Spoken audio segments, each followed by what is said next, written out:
Find out how a London stage magician helped win the war in North Africa by making entire armies disappear before the enemy's very eyes. Chapter 1. The Call of the Illusionist to Arms. The curtain of heavy crimson velvet was like a border between two completely different worlds, a barrier separating the prose of grey, fear-filled life from the realm of absolute controlled illusion. Jasper Maskelyne stood in the dim light of the London Palladium theatre wings, feeling that specific, bitter-sweet scent that had accompanied him since his earliest years, a mixture of cheap powder, heated dust, the sweat of nervous dancers, and the sharp smell of burning electric arcs in powerful spotlights. It was late August 1939, and the air in London was thick with unspoken tension, thicker even than the London fog that was already beginning to shroud the streets around Piccadilly Circus. Maskelyne, a descendant of one of the most famous dynasties of illusionists in the history of the British Empire, was at the absolute peak of his artistic career. He was a master of ceremonies, a ruler of human perception, a man who could bend reality to his will, or at least make thousands of eyes fixed on the stage believe he did. Dressed in an impeccably tailored tailcoat of the finest wool, with a pristine white bow tie and a silk top hat that seemed an extension of his own proudly erect figure, Jasper prepared for the grand finale. His heart beat with a steady, measured rhythm. For him, the stage was not a place of stress. It was his natural habitat, a battlefield where he always won, armed with psychology, misdirection, and unparalleled manual dexterity. In a moment, he was to perform his latest, most spectacular trick, the complete disappearance of a full-sized, luxurious automobile, along with its passengers in a fraction of a second, before the eyes of an astonished audience, without the use of traditional, mundane trapdoors or cheap smoke screens. He could already hear the murmur of the crowd on the other side of the curtain, a sound resembling the breath of a huge, impatient beast. People came here to momentarily forget about newspaper headlines, screaming about the Ribbentrop-Molotov pacts, about mobilization, about the inevitable shadow of the swastika falling over continental Europe. They wanted to escape into magic, and Jasper Maskelyne was their best, most expensive guide on this journey to the land of the impossible. As the first dramatic chords of the orchestra, led by the maestro in the orchestra pit, rang out, Jasper took a deep breath and signaled the stagehand. The curtain hissed upwards, and he stepped into the dazzling, almost physically palpable glare of the spotlights. The light struck him with the force of a physical blow, but he didn't even flinch, accepting it with regal grace. A wide, confident smile appeared on his face. It was the smile of a predator who knows that its prey, in this case the audience's attention, is entirely within its power. He spoke his first words of welcome, and his deep, resonant voice filled every corner of the vast hall, from the front rows to the highest, most distant balconies. He began to weave a tale, an intricate web of words designed to occupy their minds, while his assistants, dressed in inconspicuous outfits, prepared the mechanisms hidden in the shadows of the stage. The fundamental principle of magic, which Jasper had learned from his grandfather, the famous John Neville Maskelyne, was not sleight of hand, but control of the mind. Make them look where you want them to look, and they will never see what you want to hide. These words echoed in his head every time he stepped onto the stage. And that's exactly what he did. He guided their gaze with precise gestures, voice modulation, sudden flashes of light. An automobile, gleaming with chrome and polished lacquer, drove onto the stage to the accompaniment of applause. Jasper approached it, tapped the hood with a silver-handled cane, proving its solidity. 3 of his assistants got inside, waving cheerfully to the audience. Next, a gigantic cage made of thin steel bars was lowered over the vehicle. No solid walls, no place to hide anything. Through the bars, the audience could still discern the silhouettes of the women and the gleam of the car body. Jasper raised his hands. The orchestra played a powerful crescendo. A flash, an explosion of magnesium so bright that for a fraction of a second it burned an afterimage onto the retinas of every person in the hall. In that fraction of a second, when the spectators' brains were overloaded by the sudden light and sound stimulus, the system of side mirrors, set at a precisely calculated 45-degree angle, synchronized with the movement of the floor, performed its task. When the magnesium smoke cleared just a second later, the cage was completely empty. The automobile, weighing over a ton, had vanished into thin air. For a fraction of a second, absolute dead silence reigned in the Palladium, a silence of disbelief, a cognitive shock in which the human brain desperately tries to reconcile what it sees with what it knows to be physically impossible. And then the hall exploded with a roar of applause, a standing ovation that shook the crystal chandeliers on the ceiling. Jasper bowed gracefully, smiling, but deep in his eyes there was no joy. He felt only routine. He had performed his task flawlessly, deceived them all, but in the face of what was happening in the world, his triumph seemed disturbingly empty and trivial. When the curtain finally fell and the applause began to fade, Maskelyne moved with slow steps towards his dressing room. The backstage corridors buzzed with life. Dancers ran past, stagehands coiled cables, but his thoughts were completely elsewhere. The dressing room was his sanctuary, a place lined with dark wood, full of posters from bygone years, props and intricate mechanisms which he designed himself. He sank heavily into the armchair before the mirror, surrounded by light bulbs, and slowly began to wash off the thick stage makeup. The face that emerged from beneath the layer of powder was the face of a mature, intelligent man, with sharp features and eyes that rarely escaped notice. Just then, he heard a sound from a small valve radio standing on the corner of the dressing table. The voice of the BBC announcer was unnaturally calm, deadly serious, devoid of any emotion, which made it even more terrifying. It was the 3rd of September, 1939. Prime Minister Neville Chamberlain was addressing the nation with the information that the British ambassador in Berlin had delivered a final note to the German government to which no reply had been received, and consequently, Great Britain was at war with Germany. These words struck Jasper with the force of a battering ram. He stopped the towel halfway to his face, staring at his own shocked reflection in the mirror. War. The word hung in the stuffy atmosphere of the dressing room like a guillotine. Everything he had done until now, all the glitz, card tricks, optical illusions, disappearing cars and pigeons pulled from a hat, all of it lost any value in that 1 second. The world was ablaze. Real men were soon to depart for the front to fight and die in the mud. And he was to remain in safe London, entertaining the elite and terrified citizens? This thought was unbearable for him. Maskelyne was a patriot, a man deeply believing in the British Empire and its values. He came from a family that had served society for generations, perhaps not with weapons in hand, but through innovation, invention, and culture. He knew in that very second that he could not simply stand on stage while history was being written in blood on the fields of Europe. He had to take part in it. He had to offer his unique talents to his country. After all, war, in its deepest essence, was a game of deception. Camouflage, stratagems, ambushes, disinformation. Weren't all these simply magic tricks played on a macabrely grand scale? The next morning, just a dozen or so hours after the Prime Minister's historic speech, Jasper Maskelyne began his private crusade. He gave up his tailcoat for an elegant but understated suit of thick wool.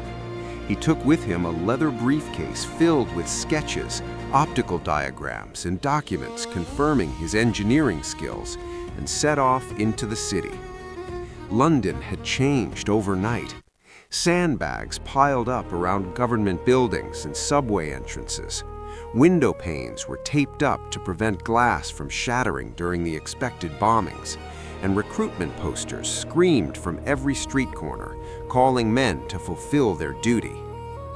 Maskelyne felt a thrill of excitement mixed with determination. His first destination was the infantry recruitment office in Whitehall. The building resembled a hive of agitated bees. Hundreds of young men, some barely out of school, crowded the corridors, nervously smoking cigarettes and waiting for their turn for the medical examination.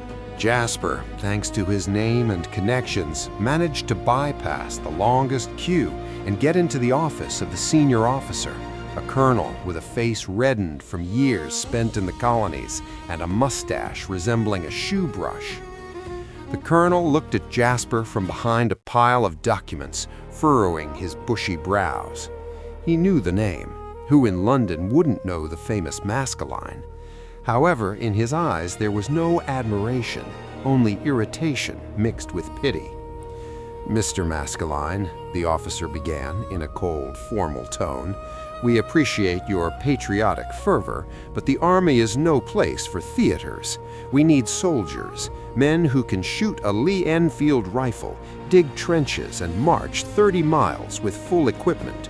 Your age and your profession, well, let's say you'd better serve the homeland by organizing charity shows for soldiers on leave." Jasper felt the blood rush to his head, but he kept his cool, a trait essential for any good illusionist. He opened his briefcase and took out carefully prepared isometric drawings. "Colonel, with all due respect, I didn't come here to volunteer as a frontline rifleman," he said calmly, sliding the sketches across the desk. "My profession isn't rabbit tricks.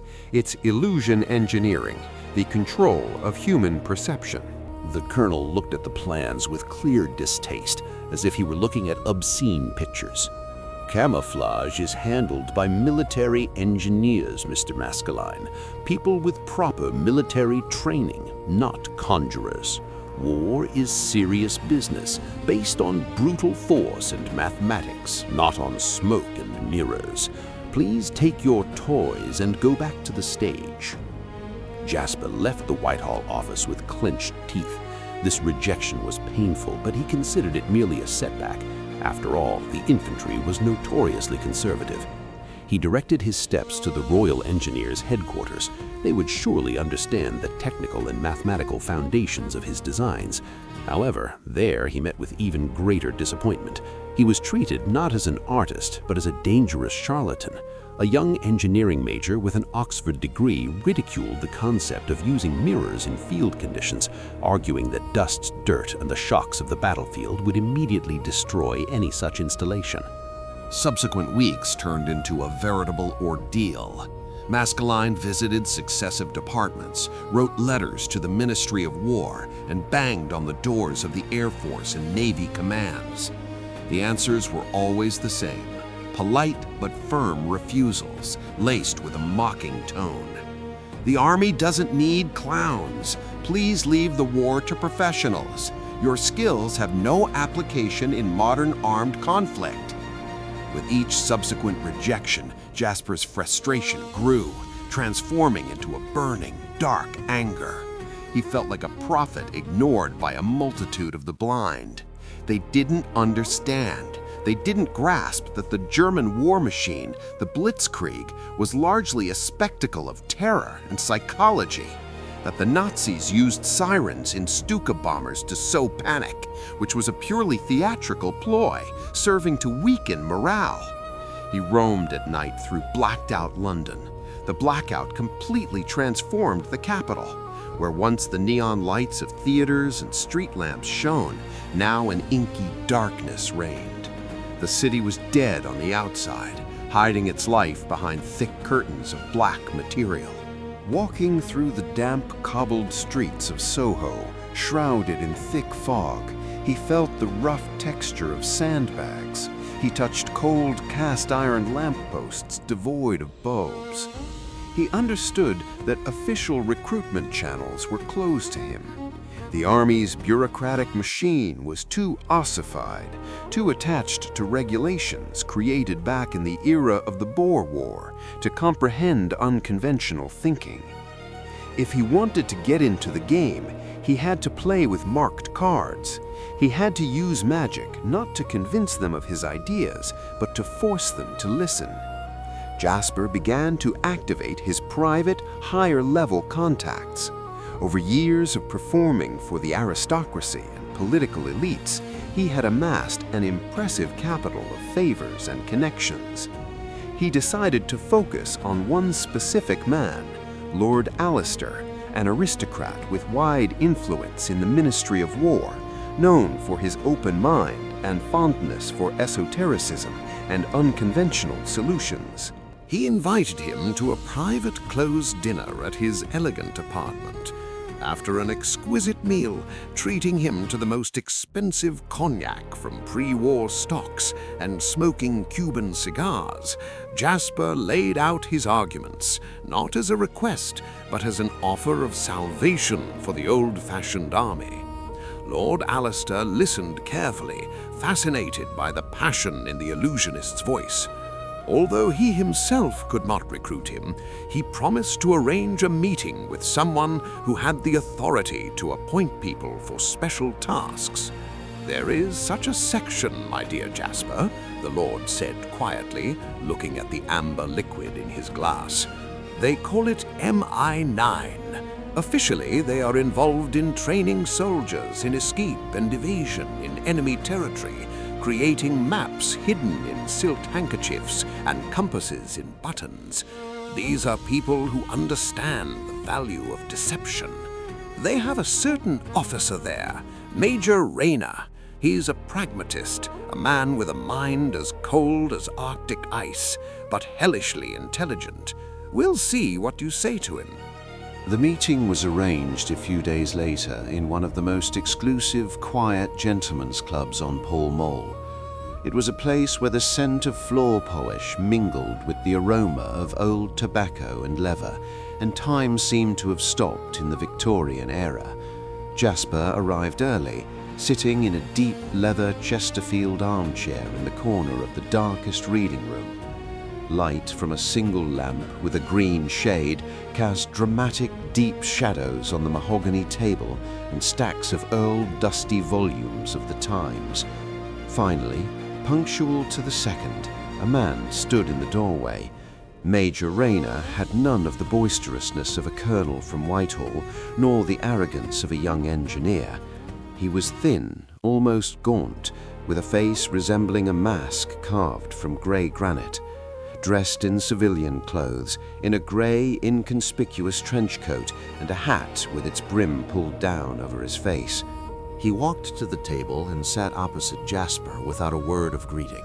His eyes, the color of faded steel, drilled into the illusionist, analyzing every detail of his attire, posture, facial micro-expressions. "Lord Alistair claims you are a brilliant manipulator, Mr. Maskelyne," said the Major in a quiet, flat voice. "He claims you can win battles with mirrors and hiding behind a curtain. I am a busy man, so I will be frank with you. I believe that's nonsense. War is death, logistics, and firepower. Your tricks are good for a fun fair. However, out of respect for the Lord, I will give you exactly 5 minutes to prove me wrong. Time starts." Jasper showed no offense. On the contrary, he smiled inwardly. He had before him a man whose mind worked like a machine, logically, linearly, rationally, and there is no easier target for an illusionist than someone who absolutely trusts their senses and their iron logic. "I agree with you, Major. War is death," Jasper began slowly, resting his elbows on the table and forming his hands into a pyramid, precisely at the eye level of his interlocutor.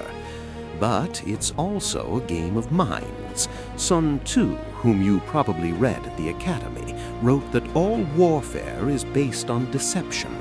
The Trojan horse was not a weapon with superior firepower. It was a wooden doll, a gigantic stage prop which exploited the enemy's psychology. The army thinks of camouflage as hiding things, tarpaulins, camouflage nets, green paint.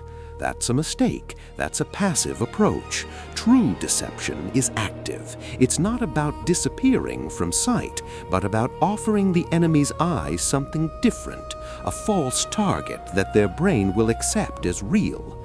Major Rayner listened in silence. Words, Mr. Maskelyne. Parlor philosophy. You were supposed to prove something to me. 5 minutes are passing. Jasper nodded slightly. Do you have matches on you, Major? I noticed you smoke Player's Navy Cut cigarettes. The Major, slightly surprised by such an accurate observation of detail, reached into the inner pocket of his trench coat and pulled out a box of matches. He tossed them onto the table. Jasper asked him to pick them up and take out one match, but not to light it. When the officer did so, Jasper pulled a small metal model of a German Panzer tank from his own pocket, a precisely crafted scale toy. He placed the tank in the middle of the mahogany tabletop. Please imagine this is an enemy armored column, Jasper said, and you have air support. You have a bomb, and it is this lit match. You want to destroy this tank. Please light the match and place it on the tank when I say, now. The Major carried out the order. He struck the striker. The sulfur hissed. A small flame illuminated the space between them. Please look at the target, Jasper ordered quietly. Only at the tank. Please imagine you're a pilot. Full concentration. Rayner stared at the small metal object. Now, Jasper snapped, simultaneously striking the table with an open palm with immense force right next to the tank. The thud of the impact in the quiet club was deafening. The Major's brain, conditioned by evolution, reacted instinctively. He flinched, and his gaze, though only for a fraction of a second, detached from the tank and moved to Jasper's hand, searching for the source of the sudden noise. When the Major's gaze returned to its place just an instant later, the tank was no longer there. It had vanished.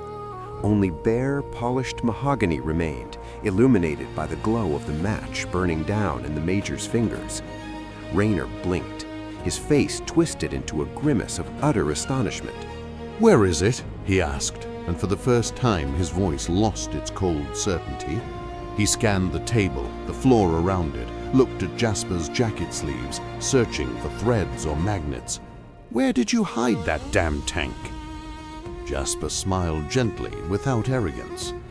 "I employed a primitive but incredibly effective form of acoustic distraction, synchronized with a simple manual trick. When I struck the table, your eyes left the target.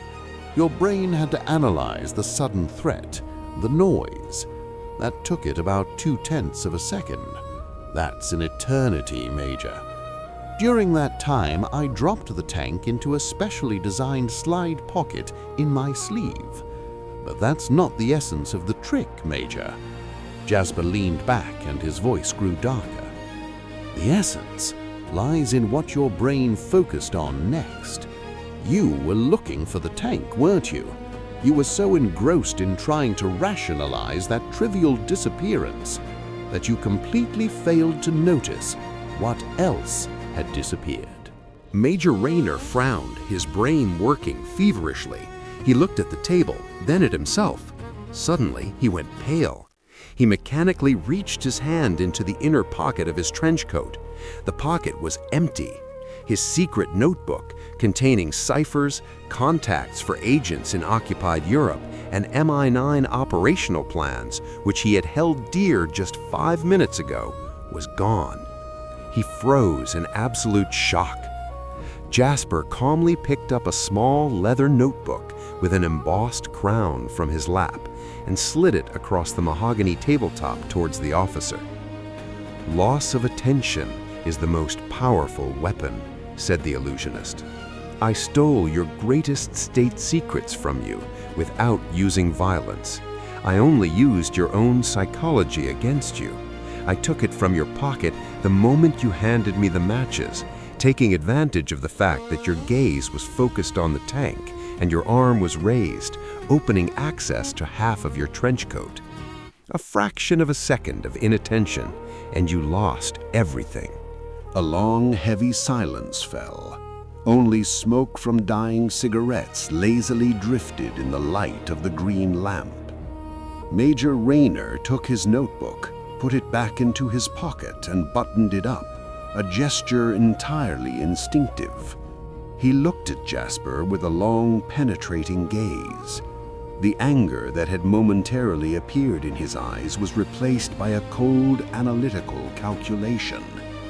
He saw not a theatrical clown, but a potential, albeit extremely dangerous, tool. Your method is unorthodox and damn risky, the Major finally said, regaining control of his voice. But in this war, conventional methods have so far brought us only defeats in France and Poland. I will consider what you have presented. I promise nothing. You will be subjected to verification. If we send for you, I advise you to have your bags packed. With these words, Rayner rose from his chair, put on his hat, and without a farewell disappeared into the darkness of the club corridor as silently as he had appeared. The subsequent weeks were a torture of waiting for Maskelyne. London was bracing itself for the worst. Barrage balloons, large silver balloons resembling monstrous airships, hung in the sky over the capital like ominous harbingers of the coming storm. ARP wardens patrolled the streets, enforcing strict blackout rules. Theaters, for fear of bombing crowds, played shorter runs or were closed, and the public was scattered and intimidated. Jasper spent his days in his apartment, creating more drawings, plans for machines and macro-scale illusion mechanisms, studying the physics of light refraction in the hot desert air and the psychology of combat stress. Time seemed to flow in thick molasses. At last, on a certain foggy Tuesday morning, at the end of November 1939, it happened, what he had so desperately waited for. The postman, in the streams of driving rain, dropped a single gray envelope through the slit in the door. It had no stamp, no return address. It was sealed with heavy red wax bearing an official seal, on which appeared a barely discernible coat of arms with a crown. Jasper picked it up from the carpet. The paper was thick, rough, official. His hands, the hands of a master illusionist which never trembled while performing the most difficult tricks before thousands of people, now trembled slightly with emotion. He broke the wax seal and took out a typewritten sheet folded in half.